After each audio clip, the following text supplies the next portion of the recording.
गिबि गिबियावनो बयनिसिमबो खुलुमनाय जासिहरनाय थाबाय।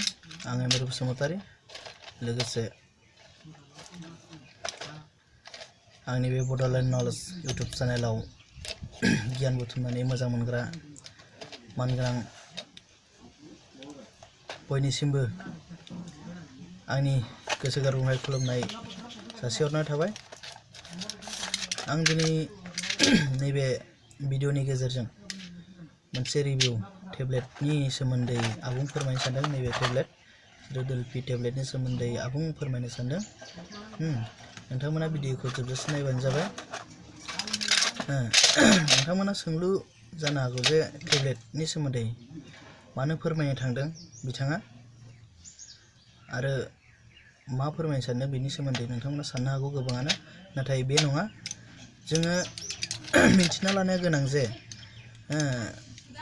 जोंनि देहायाव गोबां रोखोमनि लोमजा साजा जायो। जोंनि देहानि लोमजा साजाया अनेक रोखोमनि थायो। बेनि सोमोन्दै जों बयबो मिथिया।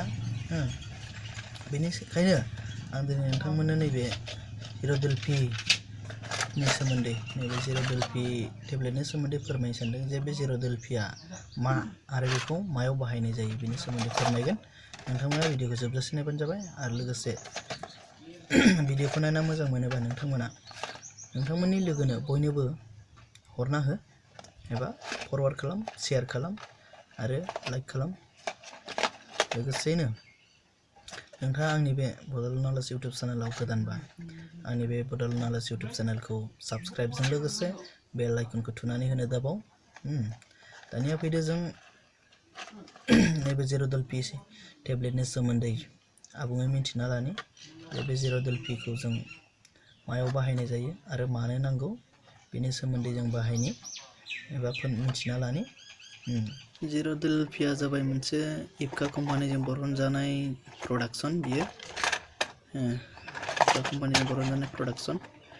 दा बेनि फाइला नैफोरबायदि भिडिअ नुदोंना, नैफोरबायदि गाबनि बेयाव नैबिदि मोदाननाय गाबजों इन्डिकेट होदों। बेयो मोनजि टेब्लेटआवहाय 42.9 फैसा, आरो बेयो नैफोरबायदि एलुमिनियाम बक्सआव बानायनाय। बेयाव उनथिंबो बेफोरबायदि इफका कम्पानि एबा कम्पानिनि नाम इफकाखौ लिरनाय नोंथांमोना नुनो मोनगोन। दा बेयाव दङ एसिक्लोप्रेनिकआ 100 mg आरो पेरासिटामलआ 325 mg। बे मोननै थादेरसाजों बानायनाय जादों। बेयाव इन्डिकेट होदों जे एन्टि एनालाइजिक्स एन्ड एन्टिपेड्रेटिक। दा एन्टि एनालाइजिक्स आरो एन्टिपेड्रेटिक बे मोननैया मायाव खामानि होयो, जोंनि देहायाव जानाय अंगनि मा मा बाहागोआव खामानि होयो बेनि सोमोन्दै आं नोंथांमोननो फोरमायगोन। नोंथांमोना भिडिअखौ मोजाङै गोसो होनानै नाय। दा एन्टि एनालाइजिस, बे एन्टि एनालाइजिसआ जोंनि देहानि मा जानायाव एबा जोंनि देहानि माबायदि लोमजानाय एबा मा जाहोनाव जों बेखौ जानांगौ बेनि सोमोन्दै फोरमायगोन। एन्टि एनालाइजिसआ जाबाय जोंनि देहानि खोमा, हाथाइ, देहानि बायदि बाहागोआव सानाय सुनाय जानायाव बेखौ बाहायनाय जायो। डक्टरा बेखौ प्रेसक्रिपसन होयो। बिनि रिजाल्टआ खोब मोजां। बेराफारसेथिं एक्सिडेन्टफोर जानानै जुदि सायो, बेफोरबायदि सानायावबो बेखौ बाहायनाय जायो। एन्टिपेड्रेटिकनि हाबाया बेनो, एबा एन्टिपेड्रेटिकनि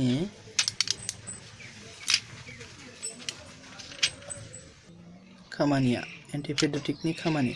एन्टिपेड्रेटिकआ जाबाय लोमजानाय, मेलेरिया लोमजानाय, देहा ओलैस्रो मोननानै देहाखौ फ्रात फ्रित मोनालासिनो लोमजाबाय थानाय, बेफोरबायदियाव एन्टिपेड्रेटिक थादेरसाखौ डक्टरफोरा प्रेसक्रिपसन होयो। एन्टिपेड्रेटिक थानाय मुलिखौनो जों देहानि लोमजानायफ्राव जों बाहायनो हायो। आरो मोनसे खोथाया बेयो, जों बिनि बाहायनाय नियम एबा बाहायनायखौ माबायदि बाहायो बेखौ मोननै समाव बाहायनाय जायो। फुंनि जाखांनानै थरसे आरो मोनानि जाखांनानै बेखौ थरसे बाहायनाय जायो।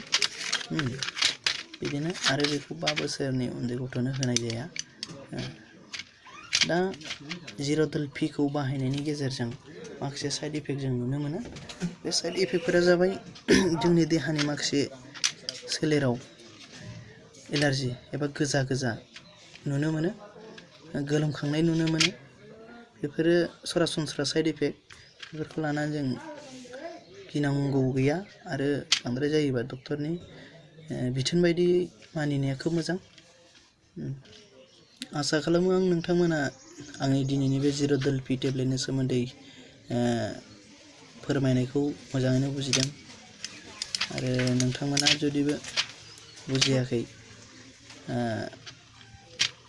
सोंथि सोंहरनो हागोन, कमेन्ट खालामहरनो हागोन।